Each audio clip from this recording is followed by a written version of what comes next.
मेरा नाम है हरिया, मैं काम करता हूँ बहुत बढ़िया, खाता हूँ खाना और रोज गाता हूँ गाना।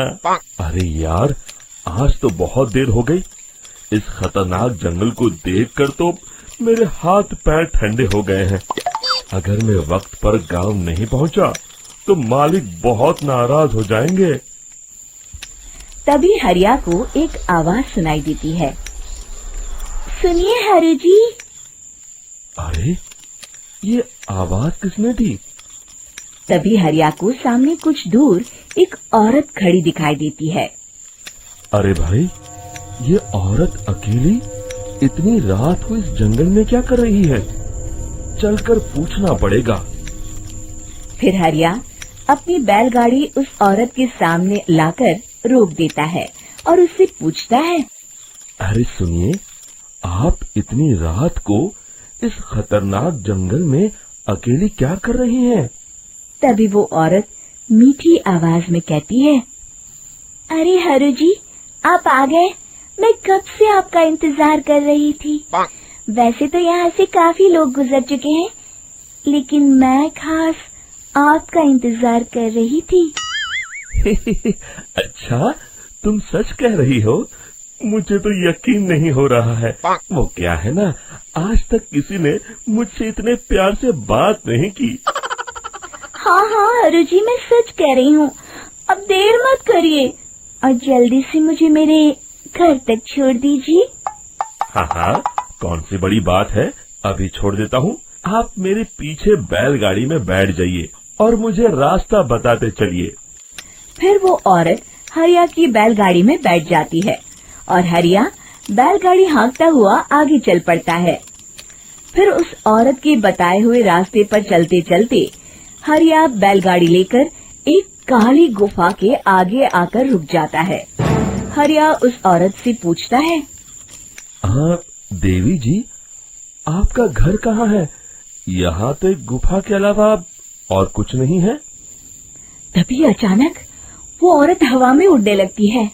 देखते ही देखते उसका सुंदर रूप एक डरावनी चुड़ैल में बदल जाता है और वो जोर जोर से हंसती है।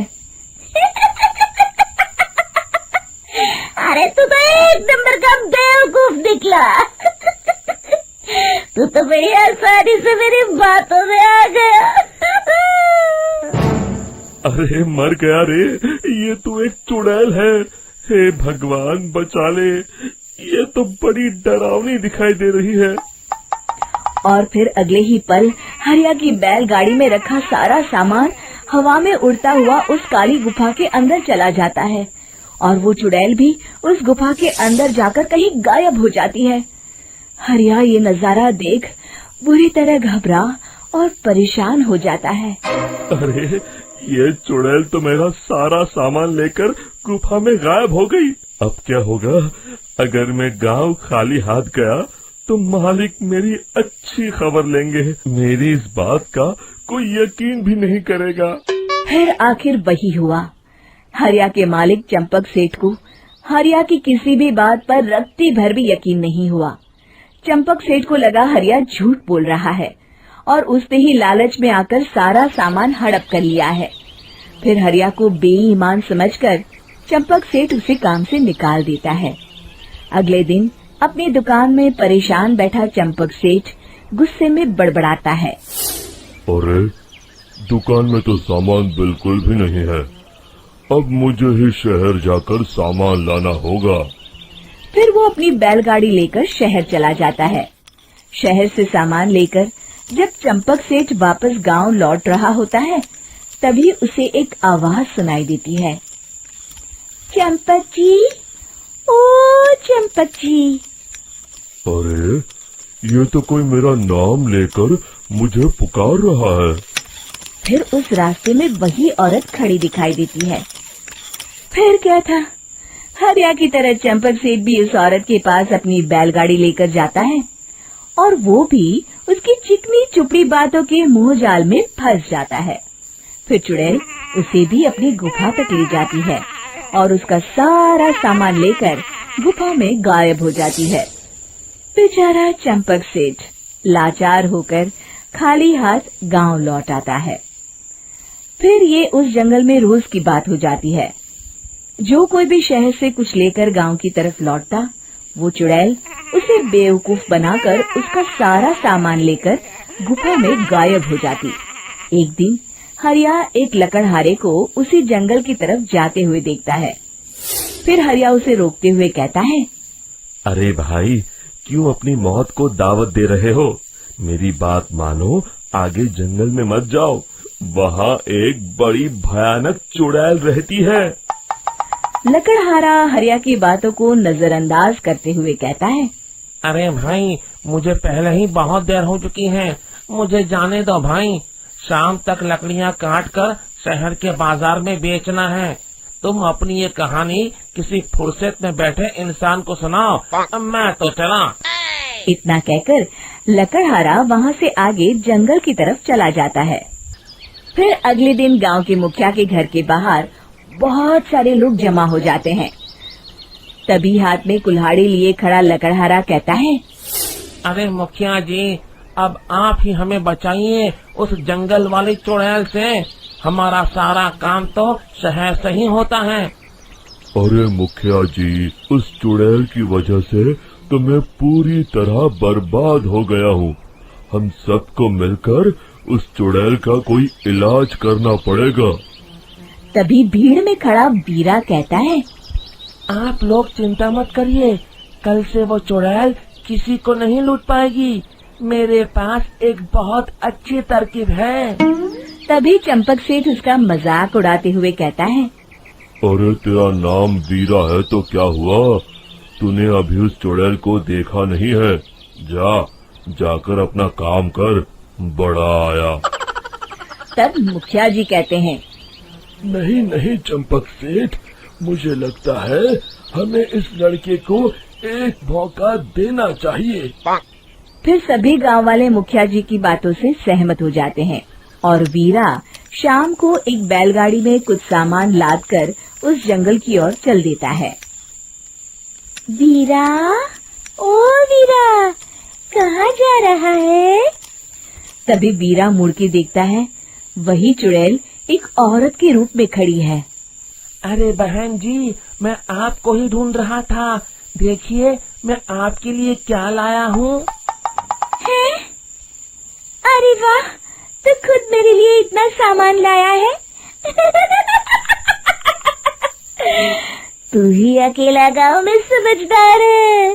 जरा देखो, मैं भी खोल के, बड़े भूख लगी है।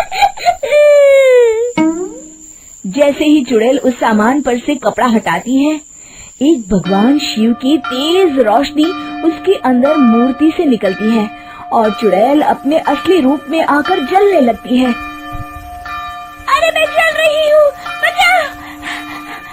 बचाओ! ओम नमः शिवाय! मर गई मैं! देखते ही देखते वो चुड़ैल राख के साथ उड़ जाती है और सभी गांव वाले भी वहां आ जाते हैं। शिक्षा बुराई पे सदा अच्छाई की ही जीत होती है। खूनी दुल्हन। आरती और विकास अपने माँ बाप के साथ दिल्ली में रहते हैं। जर्नलिस्ट होने की वजह से विकास को बहुत बार काम के लिए देर रात तक ऑफिस में रहना पड़ता है, जिस पर ज्यादातर आरती जाग कर उसका इंतजार करती रहती है। इसी तरह एक रात आरती विकास का इंतजार करते हुए घर की बालकनी में खड़ी होती है। इनकी जॉब तो जैसे मेरी सौतन बन गई है। मुझसे ज्यादा उसी के साथ टाइम स्पेंड करते हैं और हम यहाँ इंतजार करते हुए मर जाएं। अपने आप से ये सब बोलते हुए आरती की नजर मोहल्ले के कोने वाले घर पर पड़ती है, जिसकी लाइट्स ऑन देखकर वो हैरान रह जाती है। ये इस घर की लाइट्स कैसे ऑन हो सकती हैं? यहाँ तो सालों से कोई नहीं रहता। वो ये सोच ही रही होती है कि तभी उसे घर की खिड़की पर औरत की परछाई के साथ लाल चुन्नी दिखाई देती है, जिसे देख आरती डर से चिल्लाने लगती है। भूत! कोने वाले घर में भूत है! आरती की आवाज सुन उसके घर वालों के साथ मोहल्ले के लोग भी अपनी बालकनी में निकल आते हैं। अरे क्या हुआ? आधी रात में बावरों की तरह क्यों चिल्ला रही है? भूत! वहाँ भूत है! आरती की बात से सब उस घर की तरफ देखने लगते हैं, लेकिन वहाँ कुछ नहीं होता। भाभी जी, लगता है आपने सपना देखा होगा। मैं बालकनी में खड़ी होकर सोऊंगी क्या? बता रही हूँ, अपनी आंखों से देखा है। घर की लाइट्स ऑन थी और वहां किसी का साया भी था। अरे तुम अक्सर विकास भैया के इंतजार में देर रात तक जागती हो ना, क्या पता नींद पूरी नहीं होने की वजह से कोई भ्रम हुआ हो। मोहल्ले के सब लोग और आरती के सास ससुर उसे समझा ही रहे होते हैं कि अचानक उसी घर से किसी औरत के गाने की आवाज सुनाई देती है।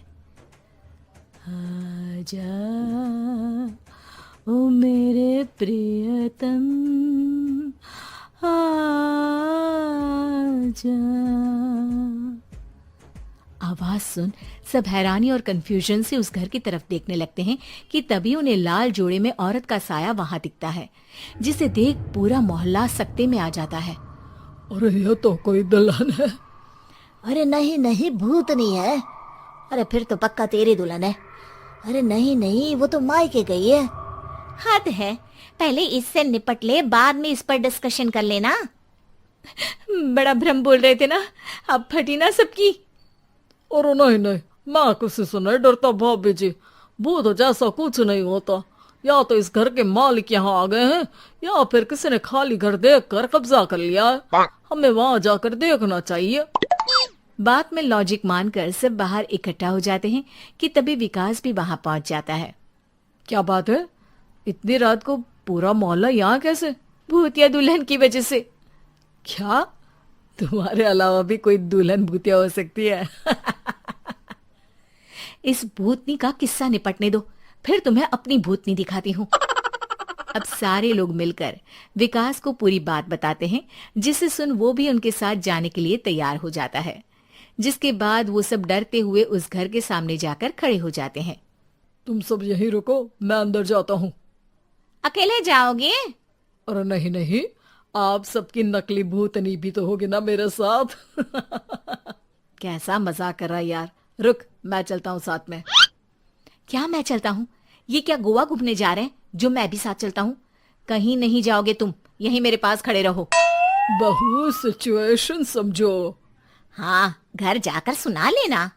हे भगवान, मम्मी तुम किसकी मम्मी हो? ओ, इन्हें सब कुछ अभी करना है क्या? नहीं, यहाँ पंचायत बिठा देते हैं आपके परिवार के लिए। इस पर मामला शांत करके अब वो लोग इधर उधर से घर के अंदर झांकने की कोशिश करते हैं। उन्हें घर के अंदर लाल जोड़ा, सिंदूर और मंगलसूत्र के साथ चारों तरफ खून बिखरा हुआ दिखता है। इसे देखकर सबकी हवाइयां उड़ जाती है। भाई ये सब क्या है? अब तो मुझे भी डर लग रहा है। आ गए मरने, अब तुम्हें मुझसे कौन बचाएगा? उस नजारे के साथ सोने पर सुहागे की तरफ भूतनी की आवाज सुन वो सब तुरंत वहां से भाग खड़े होते हैं। ये सब क्या था? अब हम क्या करेंगे? हमारे मोहल्ले में भूतनी आ गई जो सबको मारना चाहती है। ओ भाभी जी, मैं फिर बोल रहा हूँ, भूतनी जैसा कुछ नहीं होता।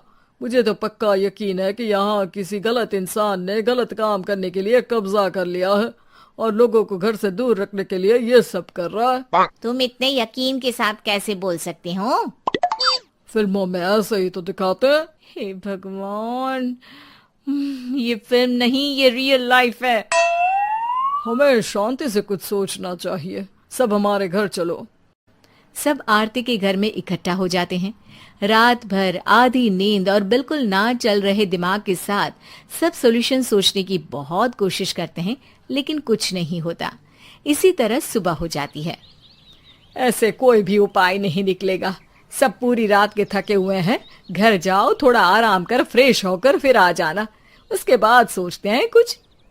डरे सहमे लोग जैसे ही अपने घर जाने लगते हैं, तभी विकास को उस घर में कोई हरकत नजर आती है, जिस पर वो किसी को कुछ बताए बिना चुपचाप वहां पहुंच जाता है और कुछ देर बाद घर आकर सबको दोबारा इकट्ठा कर उस घर के पीछे वाले खिड़की पर ले जाता है। विकास, क्या खेल लगा रखा है? ये कोई मजाक नहीं है। वही तो, मजाक नहीं, बहुत बड़ा मजाक है। अंदर देखो। जैसे ही सब उस खिड़की से अंदर देखते हैं तो उनकी आंखें खुली की खुली रह जाती है। मूवी की शूटिंग?